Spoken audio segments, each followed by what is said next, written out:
बिस्मिल्लाहिर्रहमानिर्रहीम। इस वीडियो के अंदर हम solubility of drugs, Hasselbalch equation, Hassel Henderson Hasselbalch equation के बारे में पढ़ेंगे। उसकी हम क्या ये किस तरीके से अप्लाई होती है वो ड्रग्स की सोल्युबिलिटी के ऊपर, तो हम उसके बारे में पढ़ेंगे। सबसे पहले हम aqueous solubility of a drug is often a function of electrostatic charge, degree of ionization and polarity of molecules because H2O molecules behave as dipoles and are attracted to the charged drug molecules forming an aqueous shell around them. Conversely, lipid solubility of a molecule is inversely proportional to its charge. हमारे पास सबसे पहले line में लिखा हुआ है कि हम जो एक्वस सोल्युबिलिटी होती है ड्रग की, वो ऑफन ये एक फंक्शन होती है electrostatic charge, degree of ionization, polarity of molecule because H2O molecules behave as dipoles of the water, because H2 molecules behave as dipoles of the water।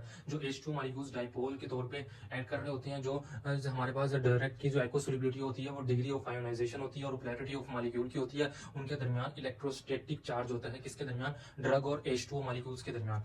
And are attracted drug of H2O molecules के दरमियान, और attracted होती है to charge drug molecules of the water, और attracted होते हैं charge drug molecules के, forming an aqueous shell around them, वो एक्वस शेल बनाते हैं उनके दरमियान।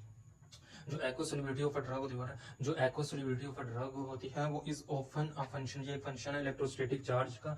डिग्री ऑफ इलेक्ट्रोस्टैटिक चार्ज मतलब कि कितनी डिग्री ऑफ आयनाइजेशन होती है, कितनी प्रोबेबिलिटी ऑफ मॉलिक्यूल है, किस तरह की, किन किन के दरमियान? H2 मॉलिक्यूल्स के दरमियान और ड्रग के दरमियान। और H2 molecules as a dipole के तौर पे ऐड कर रहा होता है, और वो चार्ज ड्रग मॉलिक्यूल्स को अपने साथ अट्रैक्ट करता है, जो कि क्या बनाता है? एक्वा शेल बना देता है, एक एक्वा शेल बना देता है अराउंड दी ड्रग्स।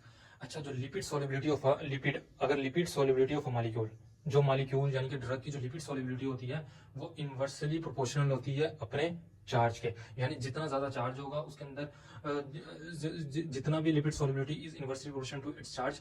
उस लिपिड सोल्युबिलिटी कम होती चली जाएगी जैसे ही चार्ज जितना ज्यादा होगा अपने ही चार्ज का, यानी कि वो जितना ज्यादा चार्जफुल होती चली जाएगी लिपिड सोल्युबिलिटी उतनी कम होती चली जाएगी, जबकि वाटर सोल्युबिलिटी बढ़ती जाएगी चार्ज ज्यादा होने से। हमारे पास हेंडरसन हेज़लबैच इक्वेशन है, इसके बारे में हम पढ़ेंगे। इसके अंदर जो इसके अंदर जो मैनी ड्रग्स होती है ना, ज्यादातर जो ड्रग्स होती हैं वो वीक एसिड्स होती हैं या फिर वीक बेसिस होती हैं।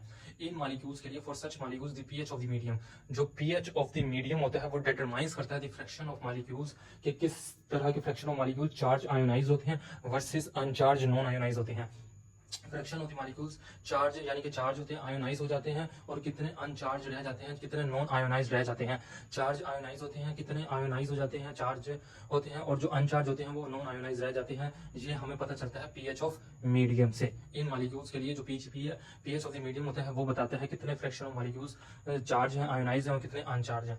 अच्छा, जो pK of the drug of pH of the medium, जो ड्रग का पीके होता है और pH of the medium, drug का होता है पीके और मीडियम का होता है पीएच, ये नॉन हमें मालूम होते हैं। द फ्रैक्शन ऑफ मॉलिक्यूल्स का fraction in the ionize state can be predicted by means of, अगर हमने फ्रैक्शन मॉलिक्यूल्स आयोनाइज स्टेट में मॉलिक्यूल्स का यानी ड्रग मॉलिक्यूल्स का अगर हमने फ्रैक्शन मालूम करना है तो वो किससे मालूम होगा?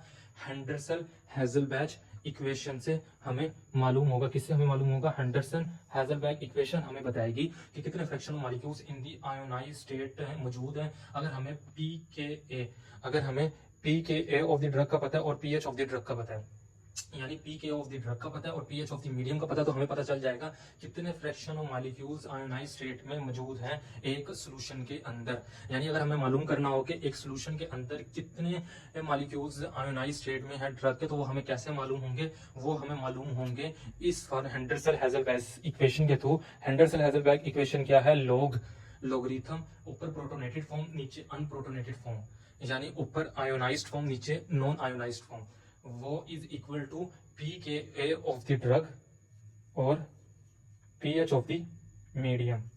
ठीक हो गया? मीडियम की पीएच और पीके ऑफ द ड्रग। अच्छा, protonated means associated a proton, associated with a proton. Protonated का मतलब होता है कि वो प्रोटॉन के साथ एसोसिएशन होती है, यानी कि हाइड्रोजन आयन के साथ। This form of equations applied to both acids and bases of the water। Protonated का मतलब होता है कि वो प्रोटॉन के साथ एसोसिएटेड है, यानी कि हाइड्रोजन आयन के साथ एसोसिएटेड है। प्रोटोनेटेड का मतलब कि वो एसोसिएटेड है विद प्रोटॉन और हाइड्रोजन आयन के साथ, ये मतलब है प्रोटोनेटेड का। इनके यहाँ पे प्रोटोनेटेड का मतलब है कि वो एसोसिएट होती है हाइड्रोजन आयन के साथ, यानी उसके अंदर हाइड्रोजन एच पॉजिटिव आयन होता है। दिस फॉर्म ऑफ इक्वेशन, ये वाली जो इक्वेशन है ना हमारे पास, ये दोनों ये हमारे पास एसिड्स के लिए भी है और बेसिस के लिए भी है।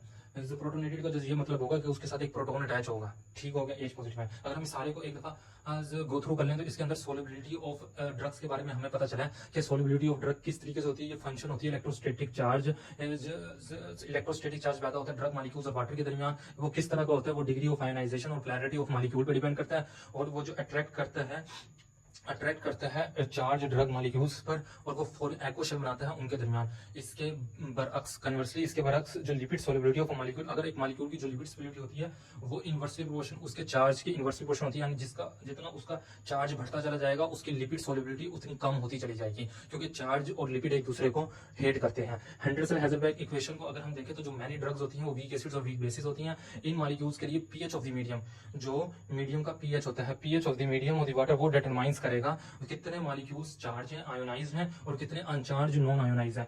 इसके अंदर सबसे पहले होगा पीके ऑफ द ड्रग और दूसरा होगा पीएच ऑफ द मीडियम। ये हमें पता होना चाहिए कि पीके डिसोसिएशन कांस्टेंट ड्रग का क्या है और पीएच ऑफ मीडियम क्या है। इसके अंदर the fraction of the molecules in the ionised state, फिर हमें पता चल जाएंगे कि आयोनाइज्ड स्टेट में कितने fraction of molecules can be predict किए जा सकते हैं by means of the Henderson Hasselbalch equation से। इसके अंदर log protonated form divided by the unprotonated form of the water, pKa drug minus pH medium, ठीक हो गया। ये हमारे पास हेंडरसन-हेज़लबैग इक्वेशन है। इसके अंदर हम एक साइड पे लेफ्ट हैंड साइड पे प्रोटोनेटेड फॉर्म ऑफ ड्रग रखेंगे, ऊपर नीचे अनप्रोटोनेटेड फॉर्म उसका log ले लेंगे, और एक साइड पे pKa drug minus pH medium रखेंगे, ठीक हो गया। प्रोटोनेटेड एसोसिएटेड होगी प्रोटॉन एक हाइड्रोजन आयन के साथ, और this forms of equation applied होती है to both acids and bases का। प्रोटोनेटेड का जो ये मतलब है उसके साथ एक प्रोटॉन अटैच होगा क्योंकि वो आयनाइज्ड स्टेट में होगा, और ये वाली इक्वेशन अप्लाइड होती है both acids and base. Thank you very much.